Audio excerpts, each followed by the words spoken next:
Hello dear students, welcome back to our channel all about NCERT. I hope that you all are fine and doing well in your studies as well. Dear students, जैसे कि आप लोग जानते ही हैं कि हमने हमारा chapter gravitation कर दिया था स्टार्ट। आज हम लोग ग्रेविटेशन का एक और पार्ट करने वाले हैं जिसमें कि मैं ये इंटेक्सेशन और मास और वेट के बारे में बात करने वाली हूँ। तो डियर स्टूडेंट, आज का वीडियो होने वाला है बहुत ही ज़्यादा इंपॉर्टेंट। अगर आप हमारे चैनल में नए हैं तो प्लीज़ फटाफट जाके हमारे चैनल को सब्सक्राइब कर दीजिए, जिससे कि क्या हो, हमें मोटिवेशन मिले आपके नई नई वीडियोज़ बनाने। ठीक है, तो डियर स्टूडेंट देखिए, अभी तक ग्रेविटेशन में जो जो चीज़ें हमने करी हैं वो चीज़ें इस प्रकार हैं। ग्रेविटेशन पहले तो बहुत सरल चैप्टर है, ठीक है, बिल्कुल भी डिफ़िकल्ट नहीं है। ठीक है, बहुत सारे बच्चे कहते हैं मैम डिफ़िकल्ट है, बट डिफ़िकल्ट नहीं है। ठीक है, ग्रेविटेशन में जो जो चीज़ें डियर स्टूडेंट कवर हुई हैं वो कुछ इस प्रकार है। ठीक है, पहले तो हमने जो है यूनिवर्सल लॉ ऑफ ग्रेविटेशन पढ़ लिया है।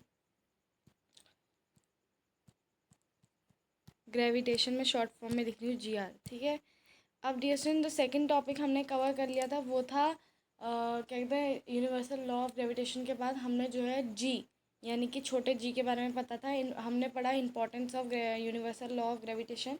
फ्री फॉल के बारे में हमने पढ़ा, फिर छोटा G के बारे में हमने पढ़ा। ठीक है, बड़ा G की वैल्यू भी हमने पढ़ी थी। उसके फिर छोटा G की वैल्यू कैसे आई उसको कैलकुलेट करना भी हमने सीखा।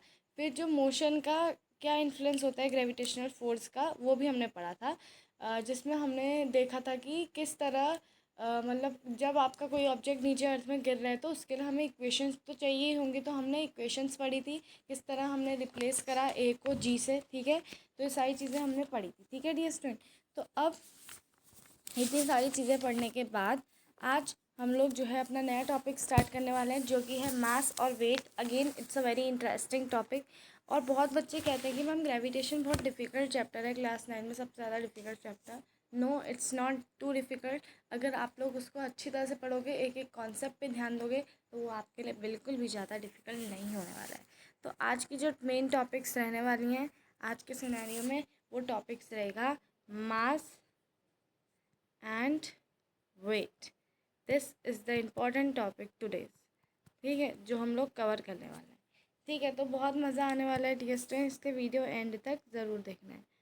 ठीक है, मैंने थोड़ी टिप भी बढ़ा ली है ताकि थोड़ा अच्छी तरह से लिखा जाए इसमें। तो सबसे पहला क्वेश्चन इंटेक्स का ये है कि what do you mean by free fall. अब मैंने आपको क्या बताया था डियर स्टूडेंट्स, फ्री फॉल मतलब क्या। अगर डियर स्टूडेंट देखो, ये है आपकी अर्थ, यहाँ से आपने सपोज़ मान लो आपने एक बॉल ऊपर फेंकी और फिर वो अपना आप नीचे आके गिर गई। अब जो बॉल अपना आप नीचे आके गिरी तो क्या उसमें कोई आपने एक्सटर्नल फोर्स लगाया? नहीं, वो बॉल नीचे आई सिर्फ और सिर्फ अर्थ की ग्रेविटेशनल फोर्स की वजह से। इसलिए डियर स्टूडेंट ये जो बॉल है इसको हम लोग कह सकते हैं कि ये फ्री फॉल स्टेट में है। डियर स्टूडेंट, जब भी कोई ऑब्जेक्ट जो है बिना किसी एक्सटर्नल फोर्स के यूज़ के मतलब कोई भी एक्सटर्नल फोर्स उसमें ना लगा हो, सिर्फ और सिर्फ अर्थ के ग्रेविटेशनल फोर्स की वजह से नीचे आके गिरता है, तब ऐसे ऑब्जेक्ट्स को हम लोग कहते हैं ये ऑब्जेक्ट फ्री फॉल में। सो आप लिख सकते हो that whenever an object falls towards the earth without any help of external force, only because of gravitational force of earth, then it is said that it is in the state of free fall. ठीक है, तो आप ऐसे करके अच्छी तरह answer जो है बना सकते हो। नेक्स्ट क्वेश्चन है what do you mean by acceleration due to gravity, यानी कि इसकी बात की जा रही है। अब डीएसटर ने एक बात बताओ, मैंने आपको क्या बताया था कि भाई एक्सलेरेशन ड्यू टू ग्रेविटी तो और भी ज़्यादा इजी कॉन्सेप्ट है।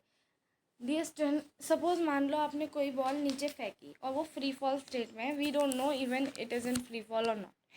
अगर डियर स्टूडेंट आप कोई चीज़ जो है नीचे फेंकते हो तो आपने देखा होगा कि उसकी जो वेलोसिटी है वो इंक्रीज़ होते रहती है ना। जब कोई चीज़ आप ऊपर फेंकते हो तो क्या होता है, एक स्टेट ऐसी आती है जहाँ पे उसकी वेलोसिटी ज़ीरो हो जाती है। क्योंकि डियर स्टूडेंट ऐसा क्यों होता है, अच्छा पूरी बात ही कर लेते हैं आज इस टॉपिक में, ताकि आप लोगों में कोई भी डाउट ना रह जाए।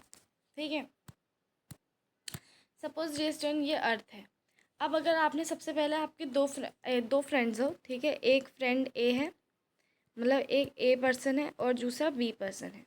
ठीक है, अब डियर स्टूडेंट ए पर्सन ने क्या किया, एक मिनट इरेजर में टेक, हाँ, ए पर्सन ने क्या किया, ए पर्सन ने, ये बी पर्सन है, ठीक है, ए पर्सन ने क्या किया डियर स्टूडेंट, ए पर्सन ने जो है बॉल ली, उसको ऊपर फेंका, तो बॉल एक टाइम पे हाईएस्ट पॉइंट में थोड़ा रुकी जहाँ उसकी वेलोसिटी ज़ीरो हुई, फिर नीचे आके गिर गई। ऐसा क्यों हुआ? क्योंकि जब डियर स्टूडेंट हम लोग बॉल को ऊपर फेंकते हैं तो फिर मोशन कौन सी डायरेक्शन में होता है, फोर्स कौन सी डायरेक्शन में लग रही होती है, नीचे की तरफ लग रही होती है ना। अर्थ कहाँ को खींचेगी, बॉल को नीचे की तरफ खींचेगी। तो जब फोर्स नीचे की तरफ लगती है तो एक्सेलरेशन रिड्यूस होता है, एक्सेलरेशन नेगेटिव होता है ना। तो ऐसे ऊपर ऊपर जब बॉल जाती है तो उसकी वेलोसिटी बहुत डिक्रीज होते रहती है और एक पॉइंट ऐसा आता है जहाँ हाईएस्ट पॉइंट में वो पहुँचती है, उसकी वेलोसिटी 0 हो जाती है। लेकिन अगर मैं अब बात करूँ आपके बॉय बी की, तो इसने क्या करा, इसने जो है एक बॉल को ऊपर से अपने हाथ से खाली नीचे छोड़ दिया। अब डिस्टेंस जब इसने छोड़ा तो जो बॉल इनिशियली रेस्ट में थी, लेकिन फिर धीरे धीरे उसकी वेलोसिटी इंक्रीज होती रही, इंक्रीज होती रही, इंक्रीज होती रही। अब जब चेंज इन वेलोसिटी डिस्टेंस आ रहा है तो क्या कहते हैं, चेंज इन वेलोसिटी का, जैसे ही हमने चेंज इन वेलोसिटी का नाम सुना तो इसका मतलब एक्सेलरेशन आ गया। एक्सेलरेशन आता ही चेंज इन वेलोसिटी की वजह से है। और ये चेंज इन वेलोसिटी जब हमने बॉल नीचे फेंकी क्यों आई, क्योंकि डियर अर्थ ने ग्रेविटेशनल फोर्स लगाई, यानी कि अर्थ की ग्रेविटेशनल फोर्स की वजह से वेलोसिटी में चेंज आया। इसका मतलब अर्थ की ग्रेविटेशनल फोर्स से ही एक्सेलरेशन आया। इसलिए डियर स्टूडेंट इसको हम लोग कहते हैं एक्सेलरेशन ड्यू टू ग्रेविटी। ठीक है, तो acceleration due to gravity I hope आप लोगों को समझ में आ गया होगा। Okay, so next topic are mass and weight, जो कि अगेन वेरी इंटरेस्टिंग टॉपिक है। We have learned in the previous chapter that the mass of an object is the measure of its inertia. तो ये तो बहुत ज़्यादा simple चीज़ है। हमने प्रीवियस चैप्टर जो आपका force and laws of motion chapter, उसमें मैंने आपको पढ़ाया था कि जो मास होता है वो मेजर होता है एक ऑब्जेक्ट की इनर्शिया। इनर्शिया क्या है? सबसे पहले बात, इनर्शिया डियर स्टूडेंट एक टेंडेंसी है ऑब्जेक्ट की to resist the change in its state of motion. Suppose मैंने आपको एक पेन दी, अब सॉरी मैंने आपको एक हैवी बॉक्स दिया, ठीक है डियर स्टूडेंट। अब मैं आपसे कहती हूँ कि इसको पुश करो, इसको खिसकाओ और उस कमरे तक पहुँचाओ। आप लोग एक फोर्स अप्लाई करोगे, जब आके फोर्स अप्लाई करोगे तभी वो बॉक्स हिलेगा, यानी कि वो बॉक्स रेजिस्ट करता है उसकी स्टेट में चेंज में। वो इनिशियली रेस्ट में था, वो इनिशियली रेस्ट में ही रहना चाहता है, वो नहीं चाहता कि वो मोशन में आए, है ना। तो रीज़न जब तभी तो वो रीज़न है कि आप बॉक्स में आपको फोर्स लगानी पड़ती है उसको खिसकाने के लिए, है ना। जितना हैवी बॉक्स उतनी ज़्यादा फोर्स आपको लगानी पड़ती है। तो इस समय क्या पता चलता है कि भाई जितना ज़्यादा ऑब्जेक्ट का मास होगा उतना ही ज़्यादा उसका इनर्शिया भी होगा, उतना ही ज़्यादा वो रिजिट करेगा चेंज उसकी स्टेट, है ना। यानी कि हमें ज़्यादा फोर्स लगानी पड़ेगी। तो ये चीज़ डियर हमने पढ़ी थी प्रीवियस चैप्टर में इनर्शिया के बारे में। और मैंने एक बहुत ही अमेजिंग सा एक्सपेरिमेंट भी करवाया था आपको इनर्शिया समझाने के लिए। कॉइन और बोतल, मतलब जैसे ग्लास, और उसके ऊपर मैंने कॉइन रखा था, स्टिफ पेपर रखा था, स्टिफ पेपर को फट से खींचा था, कॉइन नीचे गिर गया था ग्लास के अंदर। ये एक्सपेरिमेंट में मैंने आपको कराया है। तो आप प्लीज़ हमारे चैनल में ही शॉर्ट्स वाले सेक्शन में जाके ये वाले एक्सपेरिमेंट को देखिए, और डीएस में आप लोग कमेंट में जो है इस एक्सपेरिमेंट के बारे में और भी ज़्यादा अच्छी तरह लिख सकते हैं, ठीक है। तो we have also learned that the greater the mass, greater the inertia. It remains the same whether an object is on earth, the moon, even in the outer space. Thus the mass of an object is constant and does not change from place to place.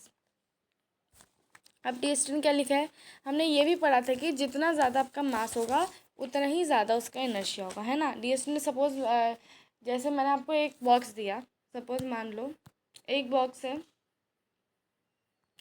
वो आपका 2 kg का है।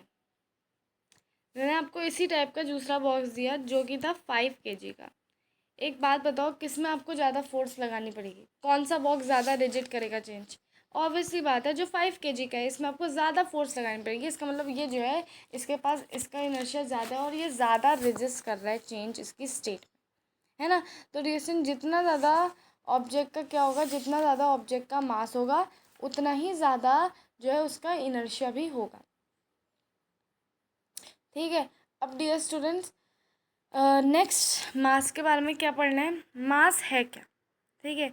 वो मास में, अब आप मास और wait समझ रहे हो, आपकी एनसीईआरटी बुक ने तो इतनी बढ़िया डेफिनेशन दी नहीं है मास की, मैं आपको बता देती हूँ। मास डियर स्टूडेंट होता क्या है, मास होता है एक ऑब्जेक्ट का, मतलब एक ऑब्जेक्ट जिस मटेरियल से बना है उसकी क्वांटिटी जो होती है वो मास कहलाता है। सपोज मान लो अगर मैं बात करती हूँ इरेज़र की, इरेज़र का मास क्या है, इरेज़र का मास है जो मटेरियल, जो जिस जिस चीज़ से वो बना है उसकी कितनी क्वांटिटी उसमें लगाई गई है। जिस चीज़ से रबर बनता है आपका इरेज़र, वो होता है आपका मतलब जो पेड़ की खाल है उससे निकालते हैं, ग्लू टाइप का सब्सटेंस निकालते हैं, उससे बनाते हैं ना। तो जितनी क्वांटिटी उस मटेरियल की जिससे आपका रबर बनता है उसकी एक इरेज़र में है, वही उसका मास कहलाता है। ठीक है, तो the mass of a body is a quantity of matter और a material contained in it. तो ये डेफिनेशन हमेशा याद रखना। भाई सपोज़ मान लो मैंने आपको दे दिया एक क्या कहते हैं, एक्रेलिक पेंट का डब्बा। अब उस एक्रेलिक पेंट जिस मटेरियल से बना है उसकी कितनी क्वांटिटी उसमें है, यही उसका मास कहलाएगा। सपोज़ मैंने आपको दे दिया गोल्ड का एक नेकलेस दे दिया, उसका मास क्या है? उसका मास है कि उसकी जिस चीज़ से वो, जिस मटेरियल से वो बना है, उसकी कितनी क्वांटिटी उसमें लगाई गई है। ठीक है, और मास क्या होता है? मास होता है डीएस में आपका स्केलर क्वांटिटी। स्केलर क्वांटिटी वो क्वांटिटीज़ होती है जिनके पास सिर्फ और सिर्फ मैग्नीट्यूड होता है, इनके पास डायरेक्शन की ज़रूरत नहीं होती इनको। अब देखो इसको जो है हम लोग आर्म बैलेंस से जो है मेजर कर सकते हैं। एसआई यूनिट इसकी क्या होती है? मास की एसआई यूनिट होती है केजी। ठीक है, अब आपको समझ में आएगा what is the difference between mass and the weight. ठीक है, मास को जो है डिस्टेंस हम लोग जो है मेजर नहीं, मास जो है ज़ीरो नहीं हो सकता, मास डिस्टेंस ज़ीरो नहीं हो सका। अगर आप छोटा से छोटा चीज़ भी देखो ना, उसका मास भी ज़ीरो नहीं हो सकता, क्योंकि अगर मास ज़ीरो हो गया तो मतलब आपको मैटर ही नहीं है। मैटर है इसका मतलब उसमें कुछ ना कुछ चीज़ों से बना है, भले ही वो स्मॉलेस्ट पार्टिकल एटम्स की क्यों ना हम बात करें। मैटर जो है, हर एक मैटर जो भी इस संसार में है, यूनिवर्स में है, उन सब का मास है, भले वो कितने छोटे छोटे क्यों ना हो। क्योंकि चींटी को भी देखो, चींटी के भी अंदर क्वांटिटी है जिस मटेरियल से वो बनी है, सेल्स। ठीक है, तो डियर स्टूडेंट, मास क्या है? मास है आपका जिस मटेरियल से आपकी कोई एक ऑब्जेक्ट बना होता है उसकी कितनी क्वांटिटी उसमें लगाई जाती है। ठीक है, तो आई होप आप लोग को मास का कॉन्सेप्ट तो बहुत अच्छी तरह से समझ में आ गया। अब देखो जो ये मास होता है कहीं भी चेंज नहीं होता। मास आपका, आप मून में ले जाओ, आप सैटर्न में ले जाओ, आप जुपिटर में ले जाओ, कहीं भी ले जाओ, इसका जो एक ऑब्जेक्ट का जो मास होगा वो हमेशा कांस्टेंट रहेगा, वो कभी भी चेंज नहीं होगा, चाहे आप उसे एक प्लेस से दूसरी प्लेस ले जाओ या कहीं भी ले जाओ। अब डियर हम लोग आते हैं वेट की तरफ। ठीक है, तो वेट की तरफ डियर अगर हम आए, क्या कहते हैं, तो यहाँ पे वेट में डीएस ने क्या दिया है हमें? We know that earth attracts every object with a certain force and this force depend on mass. अब देखो इन्होंने क्या लिखा है कि भाई जो अर्थ है हमारी प्यारी सी, ये जो है सारे ऑब्जेक्ट को जो है अट्रैक्ट करती है अपनी तरफ एक सर्टेन फोर्स से, यानी कि एक फोर्स लगाती है जिस फोर्स से वो अर्थ जो है ऑब्जेक्ट्स को अपनी तरफ खींचती है। ठीक है, ये जो फोर्स होती है रिएक्शन, ये किस में डिपेंड करती है? मास में डिपेंड करती है ना। जितनी क्वांटिटी ऑफ मैटर आप लोग, एक ऑब्जेक्ट के अंदर जितना क्वांटिटी ऑफ मैटर है, वो जो है मतलब कहीं ना कहीं जो अट्रैक्शन की फोर्स होती है उसमें डिपेंड करती है। अगर ज़्यादा हैवी ऑब्जेक्ट होगा, थोड़ी मतलब कम फोर्स लगेगी, है ना, तो डिपेंड किस में करती है? मास में डिपेंड करती है आपकी। ठीक है, हमने क्या पढ़ा था फॉर्मूला? हमने पढ़ा था force equals to M A, हमने ये पढ़ा था। अब डिस्टेंस इसमें अगर मैं एम को रखूँ तो M equals to F by A. देखो एम की जो रिलेशनशिप फोर्स के साथ है वो डायरेक्टली प्रोपोर्शनली है। आपका मास बढ़ेगा, आपको ज़्यादा फोर्स लगानी पड़ेगी, है ना। तो डिस्टेंस जो अर्थ है वो जो है हर एक ऑब्जेक्ट को अपने सेंटर से जो है एक सर्टेन फोर्स से खींचती है, और ये डिपेंड करता है उसके मास में। अगर आपका ऑब्जेक्ट का मास ज़्यादा है तो अर्थ को ज़्यादा फोर्स लगानी पड़ेगी, है ना। तो डिस्टेंस यही चीज़ है। ठीक है, अब यहाँ पे हम लोग बात करते हैं वेट की। Of the object and the acceleration due to gravity. Weight of an object is the force with which it is attracted towards the earth। अब डिस्टेंस वेट क्या है? वेट डिस्टेंस ऑब्जेक्ट का वो फोर्स है, मतलब देखो जिस फोर्स से आपको अर्थ जो है अपनी तरफ अट्रैक्ट कर रहा है वही जो है वेट कहलाता है। ठीक है, मतलब आपको अट्रैक्ट करने के लिए जो अर्थ है जितनी फोर्स लगा रहा है उसको, वही फोर्स जो है आपका वेट कहलाता है। Clear? The weight of an object is the force with which it is attracted with towards earth. यानी कि अर्थ कितना फोर्स लगा रहा है एक पर्टिकुलर ऑब्जेक्ट को अट्रैक्ट करने के लिए, यानी कि अगर एक बॉल है उसको अट्रैक्ट करने के लिए अर्थ कितना फोर्स लगा रहा है, वही जो फोर्स है वो अर्थ का बॉल का वेट है। क्लियर? अब देखो यहाँ पे नेक्स्ट चीज़ जो हमें बताई गई है, नेक्स्ट यहाँ पे आपको बोला गया है वी नो। अब देखो वी नो हमें हमें इजीली पता है, तो सेकंड लॉ ऑफ न्यूटन के सेकंड लॉ में ही हमने पढ़ा है, F equals to M A. That is, अब F equals to M A, अगर मैं एक्सलेशन ड्यू टू ग्रेविटी का यहाँ पे लगा दूँ F equals to M G, क्योंकि डिस्टेंस अब ऑब्जेक्ट नीचे गिर रहा है ना, हमें वाला मोशन की बात नहीं कर रहे हैं हम ऑब्जेक्ट अब नीचे गिर रहा है, तो नीचे गिर रहा है तो उस समय आपका एक्सलेशन ड्यू टू ग्रेविटी आ जाता है, तो ये जी हमने लगा दिया इस पर, ठीक है, F equals to M G. So the force of attraction of the earth of an object is known as weight of the object. Force of attraction of the earth on an object, यानी कि particular object में कितना attraction की force अर्थ apply कर रही है, इसी force को डी हम लोग क्या कहते हैं, हम लोग कहते हैं, क्या कहते हैं, हम लोग इसको कहते हैं वेट। ठीक है, कितनी फोर्स से एक ऑब्जेक्ट नीचे अर्थ की तरफ अट्रैक्ट हो रहा है, इसी पर्टिकुलर चीज़ को हम लोग क्या कहते हैं, हम लोग कहते हैं वेट। ठीक है डियर, आई होप आप लोगों को क्लियर हो गया होगा। It is denoted by W by substituting the name in equation we have. अब अगर डियर स्टूडेंट ये जो फोर्स है, अब एक बात बताओ, बहुत ही सिंपल सी चीज़ है जो मैं आपको अब बताने वाली हूँ। मैंने क्या बोला कि जिस फोर्स से एक ऑब्जेक्ट अर्थ में खींचा जा रहा है उसी फोर्स को हम वेट कहते हैं, है ना। और फोर्स किसके इक्वल होता है, mass into acceleration due to gravity.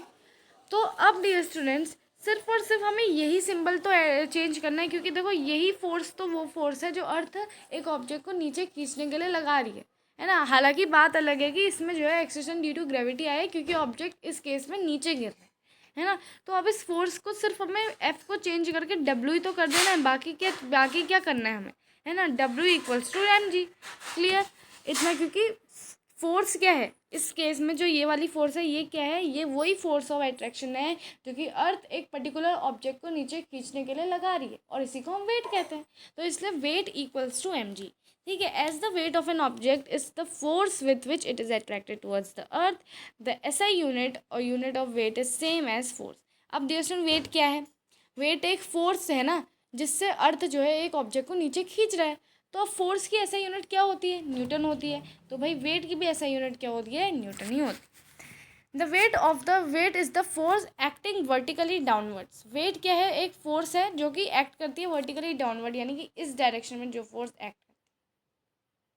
भाई कॉमन बात है, वेट इसी डायरेक्शन में तो एक्ट करेगी, क्योंकि भाई ऑब्जेक्ट तो नीचे गिर रहा है ना, है ना। तो वेरी सिंपल, ये तो चीज़ आप लोगों को पता ही है। It has both magnitude and direction, magnitude और डायरेक्शन दोनों है। अब भाई फोर्स है, फोर्स क्या होती है, वेक्टर क्वांटिटी होती है ना, उसके पास दोनों मैग्नीट्यूड और डायरेक्शन होता है ना। भाई मैंने क्या कहा, वर्टिकली डाउनवर्ड डायरेक्शन, और एक फोर्स लगा है आपका 5 न्यूटन का, है ना। तो भाई फोर्स क्या है, फोर्स आपका क्या है, फोर्स है आपका वेक्टर क्वांटिटी, है ना। जब मैंने आपसे सपोज मान लो मैंने आपसे कहा कि इस बॉक्स को जो है खिसकाओ 5 न्यूटन और वाले कमरे में पहुंचाओ जो ईस्ट की तरफ है। अगर मैं आपको बताती नहीं कि कमरा ईस्ट की तरफ है, तो क्या आप बॉक्स को सही जगह में पहुंचा पाते, नहीं पहुंचा पाते ना। तो भाई फोर्स एक ऐसी चीज़ है जिसके पास दोनों डायरेक्शन और मैग्नीट्यूड होता है, यानी कि ये वेक्टर क्वांटिटी है। आई होप ये बात सब लोगों को क्लियर हो गई होगी। ठीक है, अब डियर स्टूडेंट हम लोग नेक्स्ट चीज़ में आगे बढ़ते हैं। यस डियर स्टूडेंट, तो अब देखो नेक्स्ट क्या लिख रखा है यहाँ पे, we have learn that the value of G is constant at a given place. हमने पढ़ा था कि जो वैल्यू छोटे जी की वैल्यू होती है, जो ये कॉन्स्टेंट होती है एक प्लेस में। पोल्स में जी की वैल्यू जो है इंक्रीज़ हो जाती है। क्यों इंक्रीज़ होती है, बिकॉज रेडियस, मैंने क्या बताया था आपको, एक रिलेशन बताई थी। मैंने वो रिलेशन बताई थी आपको इस तरह की, force equals to, sorry, G equals to capital G M divided by R square, जो कि था आपका अर्थ का रेडियस। अब अगर अर्थ के रेडियस के साथ इसकी कैपिटल छोटे जी की इन्वर्स रिलेशनशिप है, यानी कि अगर अर्थ का रेडियस बढ़ेगा तो फिर क्या होगा, value of G will decrease. अगर अर्थ का रेडियस घटेगा तो value of G will increase. अब अर्थ का शेप जो है जियोइड जैसा होता है, बिल्कुल मतलब स्पेयर जैसा होता है। तो इसकी वजह से पोल्स में इसका रेडियस जो है थोड़ा कम होता है, बाकी साइड थोड़ा ज़्यादा होता है। इसी वजह से जो है पोल्स में इसका जो जी की वैल्यू होती है वो बहुत ज़्यादा बढ़ जाती है, तो कांस्टेंट नहीं है जी की वैल्यू, है ना। Therefore, at a given place, the weight of the object is directly proportional to the mass. तो डियर स्टूडेंट इस वजह से क्या है, एक गिवन प्लेस में यानी कि एक जगह में जो वेट होता है ऑब्जेक्ट का वो डायरेक्टली प्रोपोर्शनल होता है उसके मास से। कैसे हुआ मैम डायरेक्टली प्रोपोर्शनल? अरे इतना सिंपल है, देखो वेट इक्वल्स टू क्या बताया था, mg। अब अगर मेरे को मास के साथ इसकी रिलेशनशिप निकालनी है तो इट्स वेरी सिंपल। देखो g इक्वल्स टू सॉरी ये W जैसे इक्वल्स टू मास और अपॉन जी। अब इनके साथ इनकी जो जो जी और एम की रिलेशन है ये तो आपकी जो है क्या है, इन्वर्स है। यानी कि अगर आपका मास बढ़ेगा तो कैपिटल जी की यानी कि एक्सेलरेशन ड्यू टू ग्रेविटी जो है वो डिक्रीज होगा, है ना। लेकिन मास कम है तो एक्सेलरेशन ड्यू टू ग्रेविटी बढ़ेगा। इनकी तो इन्वर्स रिलेशनशिप है। लेकिन अगर मैं डब्ल्यू और एम की रिलेशनशिप निकालूँ तो ये डायरेक्टली है, यानी कि अगर मास ज़्यादा होगा वेट भी ज़्यादा होगा, मास कम होगा तो वेट भी कम होगा। ठीक है, this is due to the reason at a given place we can use weight of an object as measure of its mass. यानी कि ये इसलिए ड्यूरेशन क्योंकि एक गिवन प्लेस में हम लोग जो वेट है ऑब्जेक्ट का वो जो है ले सकते हैं उसके मास के equal. The mass of an object remains the same everywhere, that is on the earth, on any planet, whereas the weight depends on its location because G depends on location. ठीक है dear student, देखो जो मास है, मास में तो मैंने आपको क्या बताया, मास तो बेचारा फ्री है। ये तो आप अर्थ में ले जाओ, आप सैटर्न में ले जाओ, आप मून में ले जाओ, कहीं भी ले जाओ, इसकी जो वैल्यू होगी हमेशा कांस्टेंट ही रहेगी। अगर आपका एक बॉक्स जो है 5 kg का है तो आप उसे मून में ले जाओ, उसे सन में ले जाओ, कहीं भी ले जाओ, उसकी जो वैल्यू है वो 5 kg ही रहेगी। ठीक है, अब डियर स्टूडेंट नेक्स्ट है आपका क्या कहते हैं यहाँ पे वेट। अब देखो वेट जो है वो कांस्टेंट नहीं है। क्यों नहीं है वेट कांस्टेंट? क्योंकि डियर स्टूडेंट वेट डिपेंड करता है एक स्मॉल जी में ना। वेट इक्वल्स टू मैंने क्या बताया, एम जी बताया। अब जो ये जी है छोटा जी, इसकी वैल्यू हर जगह कांस्टेंट नहीं रहती, बाहर कुछ और है अंदर कुछ और है ना। तो वेट इस जो स्मॉल जी है एक्सेलरेशन ड्यू टू ग्रेविटी, इसकी जो वैल्यू है ये कांस्टेंट नहीं रहती है ना। अर्थ में जो है क्योंकि अर्थ का शेप अलग है, यहाँ पे स्पेयर है, कहीं पे रेडियस ज़्यादा है कहीं पे कम है, तो इसकी वजह से इसकी वैल्यूज बिल्कुल मतलब वो नहीं है कांस्टेंट। तो इस वजह से तो वेट है वो भी हर जगह सेम नहीं रहता है लोकेशन की वजह से। ठीक है, तो अब देखो wait of an object on the moon. अब हम देखेंगे wait of an object moon में। ठीक है, लेट्स सी।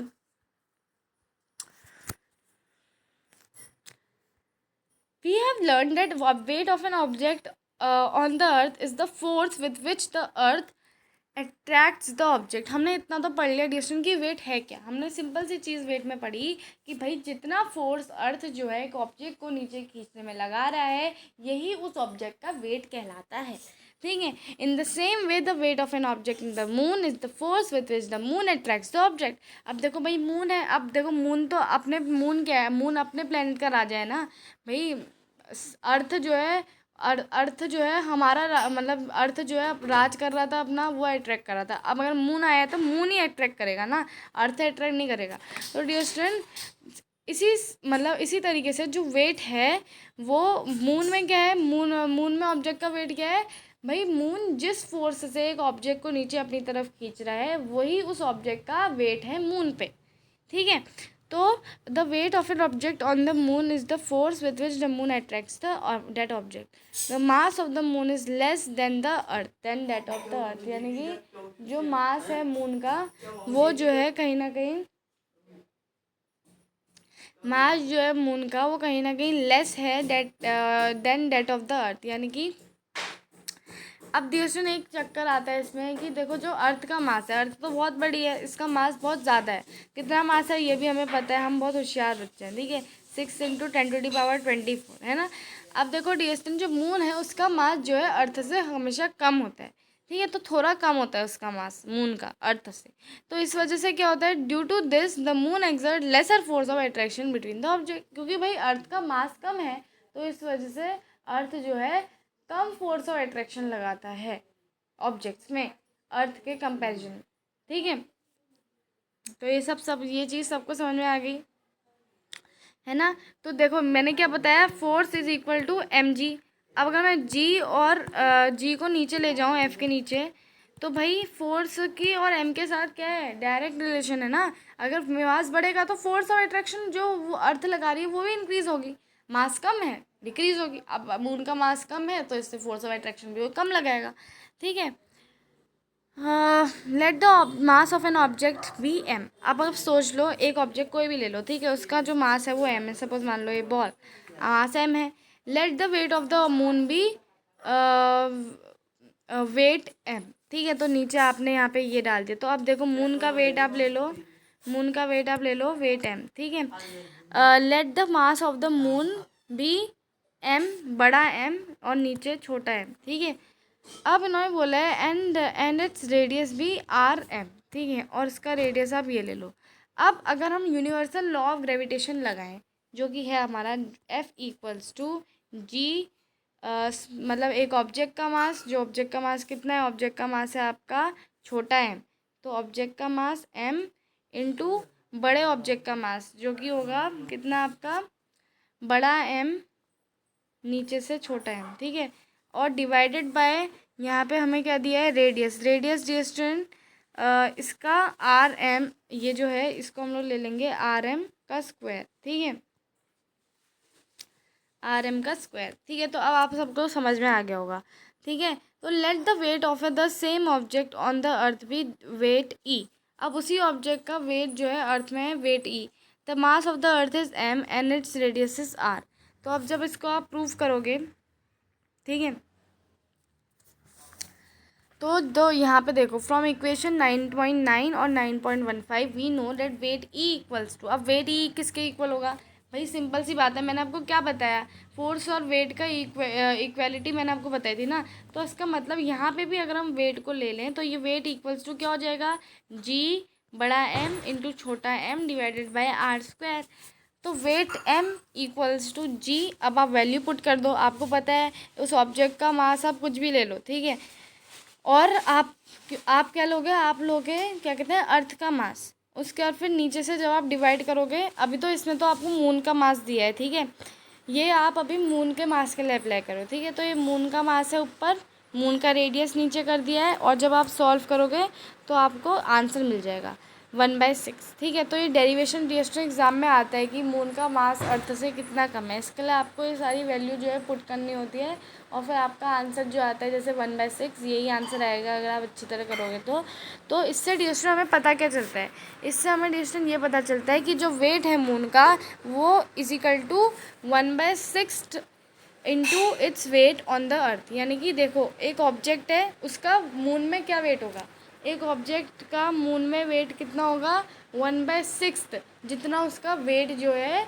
अर्थ में, 1/6 ऑफ द वेट जो उसका अर्थ में है, ठीक है। यानी कि अगर अर्थ में उसका कुछ वेट है तो उस वेट का 1/6 जो है उसका वेट होगा मून में, ठीक है। तो आई होप आप लोगों को समझ में आ गया होगा। ये निकाला कैसे, बहुत सिंपल है, यहाँ पे आपको बस अपना थोड़ा बहुत दिमाग अप्लाई करना है। ये देखो मैंने क्या बताया था, force is equal to G बड़ा एम इंटू छोटा M divided by R square. अब हमने क्या बताया अभी थोड़ी देर पहले, यहाँ पे ये वाला करा है ना, तो इसका मतलब फोर्स को हम हटा के लिख देंगे डब्लू यानी कि वेट। तो ये इक्वल हो जाएगा जी बड़ा एम छोटा M divided by R square. तो इसमें बस अब आपको जो है वैल्यू पुट करनी है, जैसे यहाँ पे आपने मून का मास पुट कर दिया डिवाइडेड बाय आपने वो क्या कहते हैं मून का रेडियस से डिवाइड करके अच्छी तरह आपका आंसर निकल जाएगा, ठीक है। तो आई होप आप लोग को समझ में आ गया ये क्वेश्चन। अब DST हम लोग आगे बढ़ते हैं। यहाँ पे 9.4 जो है ये है आपका एक एग्जाम्पल, ठीक है। 9.4 मास of an object is 10 kg। तो मास of an object is 10 kg यानी कि उसका जो मास है अर्थ में, मास मतलब mass of an object is 10 kg। What is the weight on the earth. Weight क्या होगा अर्थ में ये पूछे, मास 10 kg है, ठीक है, अर्थ में वेट कितना होगा। हमने क्या पढ़ा, वेट इज़ इक्वल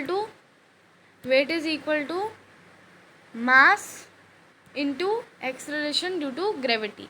अब क्योंकि इसमें एक्सेलरेशन ड्यू टू ग्रेविटी ही लेते हैं, एक्सेलरेशन ड्यू टू ग्रेविटी की वैल्यू क्या होती है 9.8 होती है।